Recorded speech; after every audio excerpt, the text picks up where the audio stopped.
안녕하세요. 저는 서울에 거주하는 30대 남성입니다.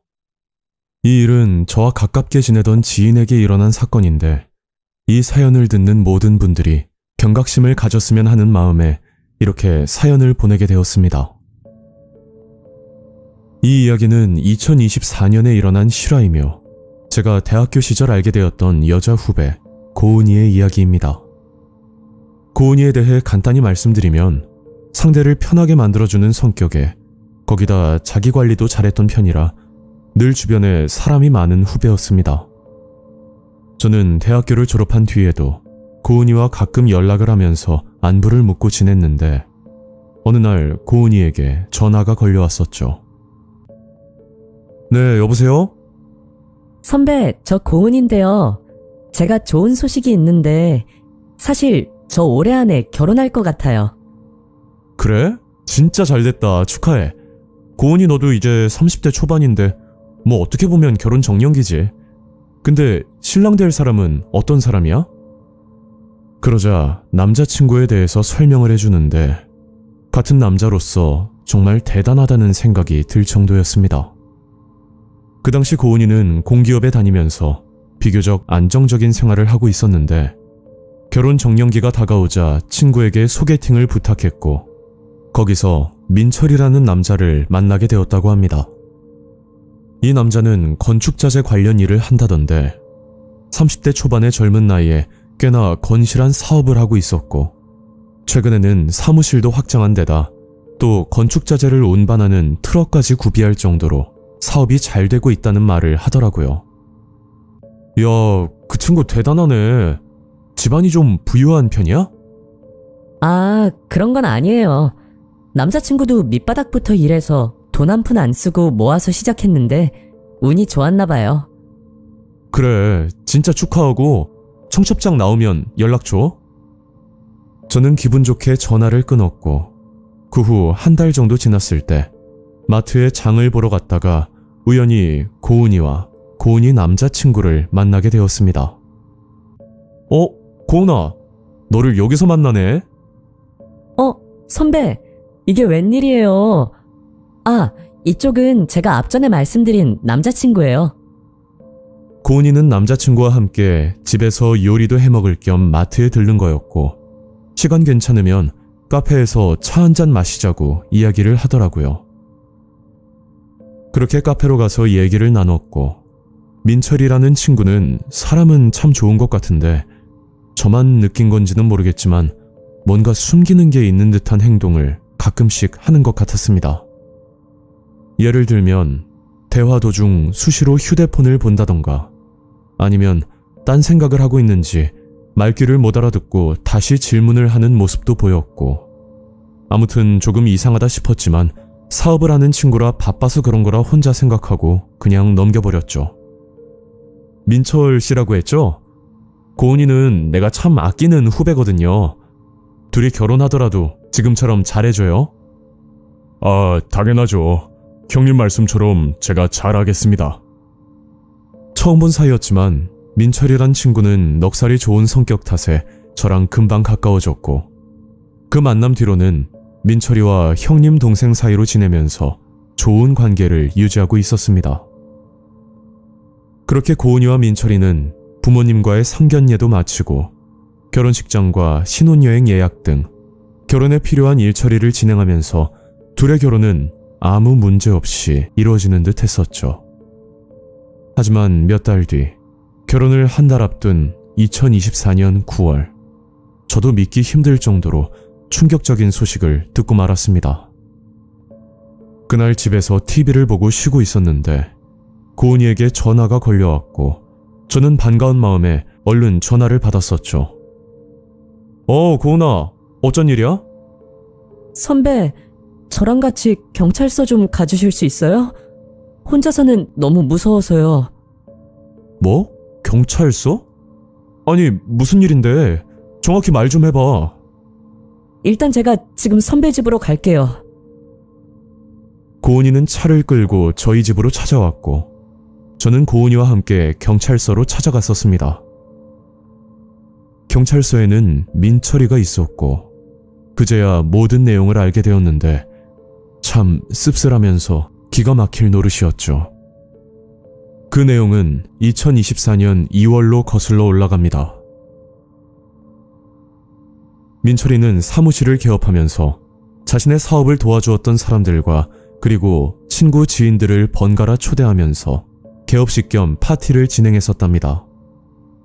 평소 술을 좋아했던 민철이는 개업식을 앞두고 소주 500병가량을 구매한 뒤 사무실 창고에 쟁여두고 손님들이 올 때마다 사놓은 술을 마시면서 축하 파티를 열었다고 했죠. 그렇게 4차례 정도 지인들과의 개업식 파티를 끝냈는데 무리하게 소주를 많이 구매했던 탓인지 500병 중 100병 정도의 소주가 남게 되었다고 합니다. 그래서 민철이는 100병의 술을 처분하려는 생각으로 중고 마켓에 소주를 판매한다는 글을 올렸고 그 당시 주류를 중고 마켓에 판매하면 안 된다는 사실을 민철이는 전혀 인지하지 못했던 것 같습니다. 판매글을 올리고 나서 거진 낱개로 구매를 한다는 메시지만 오던 때에 갑자기 100병을 전부 구입하겠다는 구매자가 나타났다고 합니다.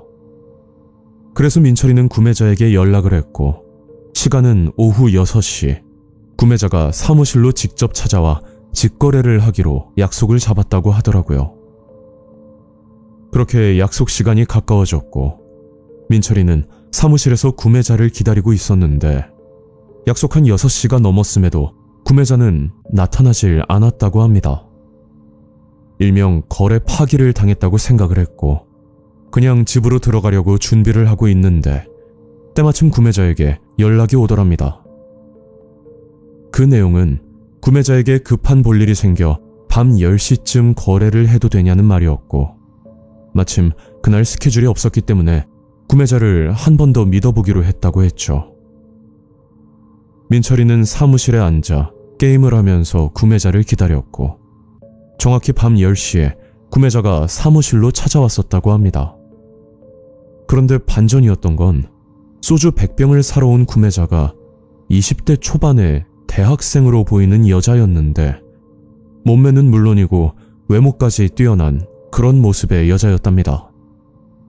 그 여자가 했던 말이 대학교의 행사 때문에 술을 구입하는데 혼자서 소주 100병을 직접 옮기기 힘들 것 같다고 실례가 안 되면 자신의 집까지 가져다 주실 수 있냐고 부탁을 했었다고 하더라고요. 민철이는 고민 끝에 흔쾌히 수락을 했고 차량에 소주를 싣고 나서 그 여자와 함께 여자의 집으로 이동을 했었답니다. 생각보다 그리 가까운 거리는 아니었고 차를 타고 이동하면서 여러 대화를 나눴다고 하는데 굉장히 사교성이 좋아 보였다고 합니다. 그 여자는 민철이에게 나이와 사는 곳은 어디인지 그리고 민철이 같은 남자가 자신의 이상형이라는 그런 말을 서슴없이 하면서 자꾸만 호감을 표시했다고 했죠. 민철이는 이 여자가 왜 이러나 싶은 생각에 당황스럽긴 했었지만 별 대수롭지 않게 넘어갔었고 한참을 달린 뒤 학생들이 많이 거주하는 원룸 건물 앞에 도착을 했었답니다. 여자의 집은 3층이었는데 여자 혼자서 3층까지 소주를 옮기는 게 힘들어 보이기도 했고 이왕 도와주는 거 집 앞까지 들어주기로 마음먹고 현관 앞까지만 술을 날라줬다고 하더라고요. 그런데 사건은 거기서 벌어지게 되는데 그 여자가 민철이를 보고 너무 고생을 했다면서 음료수를 권했고 어쩌다 보니 민철이는 여자와 이런저런 이야기를 나누게 되었다고 했죠. 그 여자는 술을 한잔 하자면서 민철이를 꼬드겼고 그렇게 민철이는 그 집으로 들어가 여자와 술을 마시게 되었는데 이 과정에서 민철이는 술에 취해 그대로 잠이 들었다고 합니다. 그리고 이 사건이 있고 난 뒤 그 여자는 협박을 하기 시작했다는데 자신이 성폭행을 당했으니 합의금으로 5천만 원을 내놓으라는 황당한 말을 듣게 되었답니다. 알고 보니 20대 초반의 대학생이 아니었고 아직 20살도 안 된 미성년자였는데 그걸 빌미로 거진 6개월 동안 협박을 받았다고 하더라고요. 민철이는 절대 그런 일이 없었다고, 이 상황에 돈을 주게 되면 본인이 성폭행범이라고 인정을 하는 부분이기 때문에 일부러 돈을 주지 않고 끝까지 버티고 있었다고 합니다. 그러자 그 여자는 경찰에 신고를 했고, 둘 사이에 성관계가 오갔는지는 저야 명확하게 알 수가 없지만 둘이 나눴던 카톡 내용에서 정황상 증거가 될 만한 것들이 발견이 되었고, 결국 민철이는 결혼을 한 달 앞둔 시점에 미성년자 성폭행으로 인해 경찰 조사를 받게 되었던 겁니다. 그 와중에 고은이는 민철이의 말을 믿고 변호사를 찾아가 자문을 구했지만 이미 증거가 나와 있는 미성년자 성폭행 사건은 변호가 어렵다는 말을 듣고 다른 손쓸 방법을 찾을 수가 없었다고 하더라고요. 그 후로 민철이는 징역형을 선고받고 고은이와의 결혼은 파혼으로 결말을 맺게 되었습니다. 그런데 얼마 뒤 이 사건을 담당했던 조사관에게 의미심장한 말을 들었다고 하는데, 그 말은 미성년자인 학생들이 중고마켓을 통해 성인 남자들과 만남을 가지고 나서 성폭행을 당했다고 신고를 하는 사건이 요즘 활개를 치고 있다는 사실을 들었다고 합니다. 저는 제3자 입장에서 민철이와 그 여자 사이에 어떠한 일이 있었는지는 알지 못하지만 한 가지 분명한 건 중고거래를 통하여 그 누구든 범죄의 표적이 될 수 있다는 점입니다. 현재는 주로 수도권에서 이런 사건들이 유행을 한다고 하는데, 만약 중고거래를 하실 때 어딘가 좀 미심쩍거나 또는 과도한 부탁을 하는 경우라면 단호하게 피하시길 권고드립니다. 오늘 이야기는 여기까지입니다. 구독과 좋아요 잊지 않으셨죠? 다음 영상으로 또 뵐게요. 감사합니다.